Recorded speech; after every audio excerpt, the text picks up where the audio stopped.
Right, so I've pretty much done most of this wig now, trimmed all the lace, and I've cut it a little bit more and thinned it out a bit more, just to show you how. So this is how I do it. Everybody's different, of course, but now because I feel that the base there is a little bit too harsh looking, because it's very dark, I'm just pinpointing with scissors.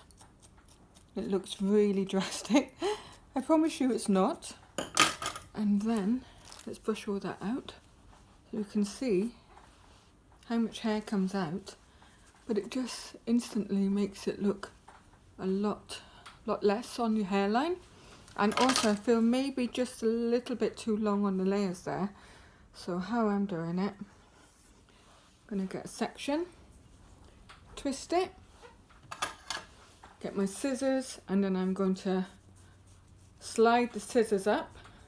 So it's called slithering. And then also I'm just going to pinpoint it again at the ends.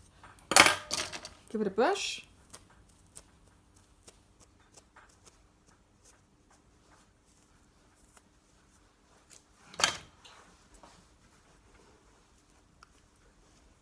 There we are.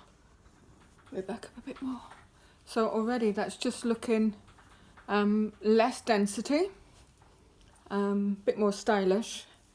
I've still got a little bit more work to do on the fullness there, and maybe a little bit more on the sides. But for £100 wig, I actually think it looks really lovely.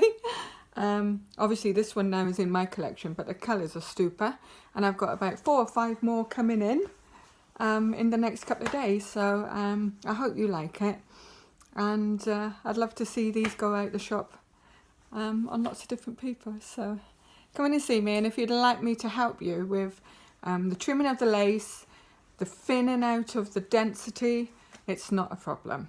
So until next time, bye!